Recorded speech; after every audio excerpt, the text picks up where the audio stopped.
Welcome back to the channel, guys. So today we're finally going to take a look at the 8Bitdo M30 2.4 gigahertz wireless gamepad.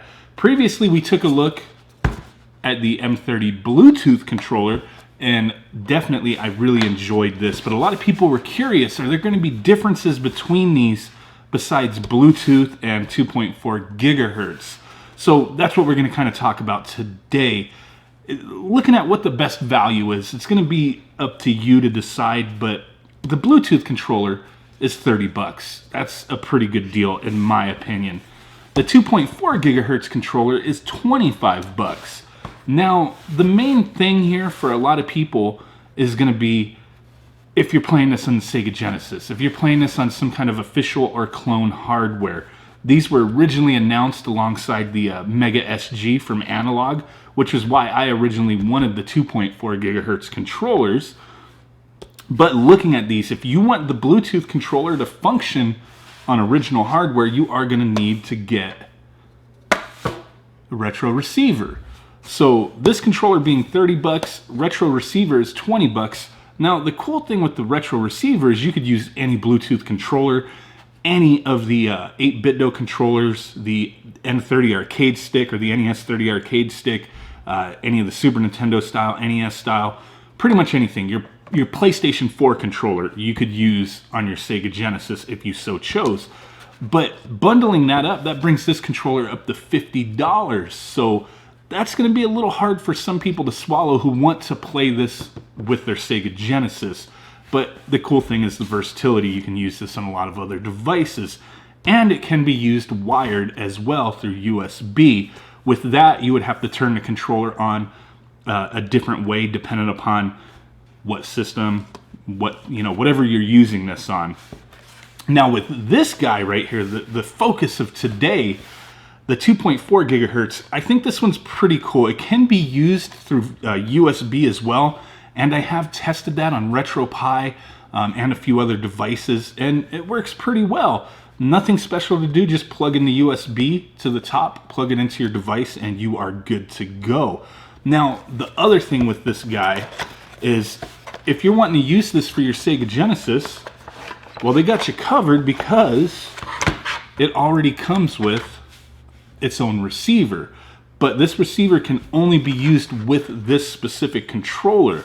Now, I actually really dig this receiver because it's more low profile than the Bluetooth retro receiver.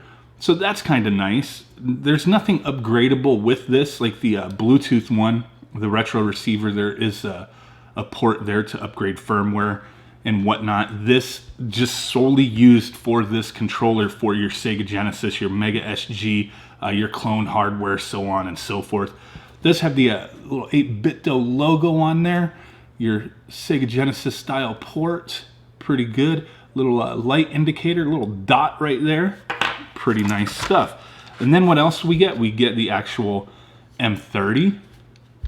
Take a look at that. I'll compare that to the Bluetooth variation in a second here.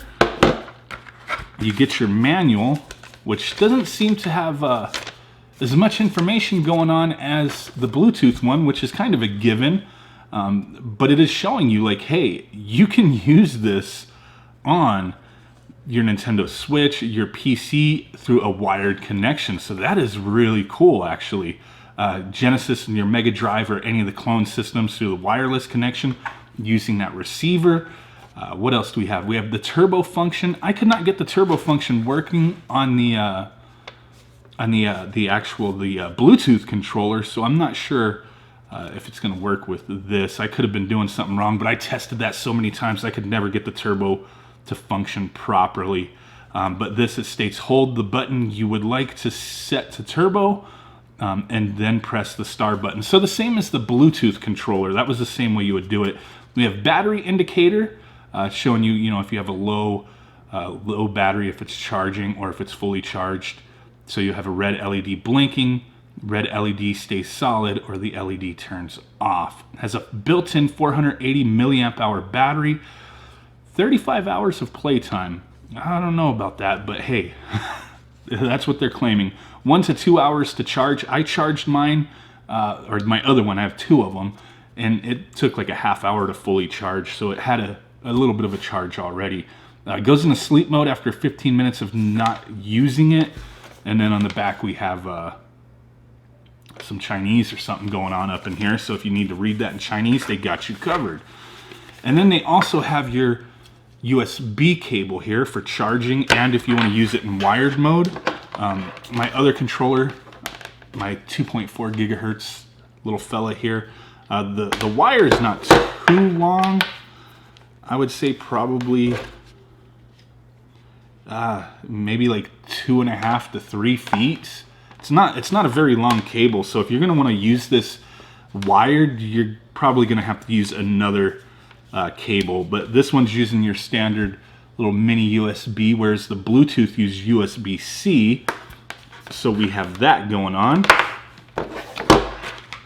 Now, to compare these guys to the Bluetooth version, they are the same form factor. There's nothing really different here. Everything looks the same.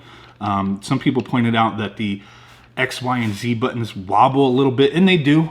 They do slightly. A lot of controllers do that. Some people are giving me reasons why they do that, but I have official controllers and they don't do that for the Saturn and whatnot, but some people say that's just the way they were designed, but I don't know. They have a little bit of a wobble to them, but it's not that big a deal for the X, Y, and Z. I've seen other third-party controllers where it was just crazy, where they would just, it seemed like they were falling out. But there we go, the 2.4 and the Bluetooth, same buttons. The only major difference is going to be that connection, and then the Bluetooth has a pairing button, whereas this guy, there is no pairing button, just your star, your select, and your home button, however they're designated.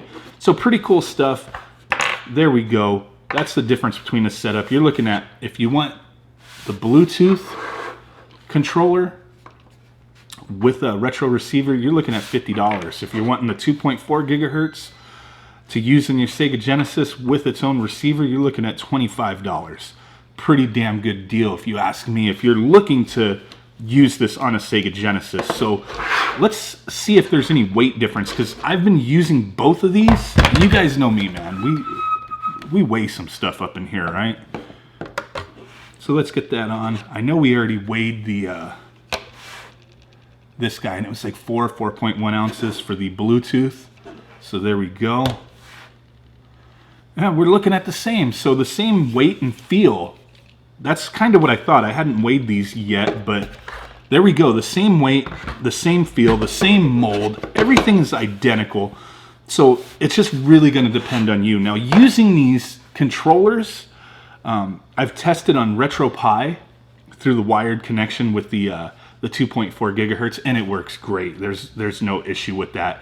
I've tried it wired on the Super Retrocade, and that did not work for me, unfortunately. Now, using the 2.4 gigahertz with its little receiver on the Sega Genesis, I've tested it on the Mega Retron HD. I've tested it on my JVC Xi, my original Sega Genesis. No issues whatsoever. Everything works great. The D-pad is very responsive. The buttons respond well. Everything feels good. The controller does not feel like it's going to fall apart or anything like that. So that's definitely a good thing. You know, this controller being kind of marketed more towards using for the Sega Genesis, since it comes with its own receiver.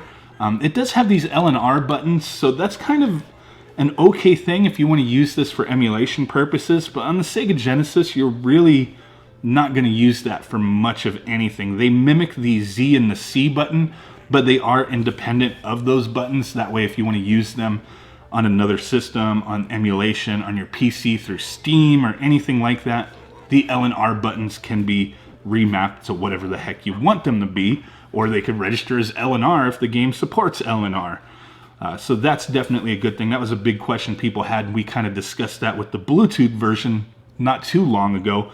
No issues with that whatsoever. But yeah, playing games with this thing, playing Street Fighter, Sonic the Hedgehog, no issues at all. Everything's responding well, feeling great. I'm digging this. I think I'm really going to dedicate this 2.4 gigahertz to my Mega SG once that comes in April. Super excited for that. These controllers having that modern feel, being wireless. The Mega SG being an HT FPGA based system and going to have a lot of cool features. I think it's going to be nice to have these controllers dedicated to that. I have so many other options. We have a lot of other controllers we're going to be taking a look at, including the Crix Sega Genesis controller as well, the 6-button Crix controller. That one's pretty cool. Haven't really messed around with that one yet. Just got it today, but we will be taking a look at that. Comparing all the options out there, letting you guys know what I think and feel. But yep, if you're interested, I do have links to all these 8BitDo controllers in the description. So peep it out. Really do appreciate it. Smash that like button. Make sweet ass love to that notification bell. Subscribe if you haven't done so already. And with that said, guys, I will catch y'all next time. Peace out, bye-bye, and boom!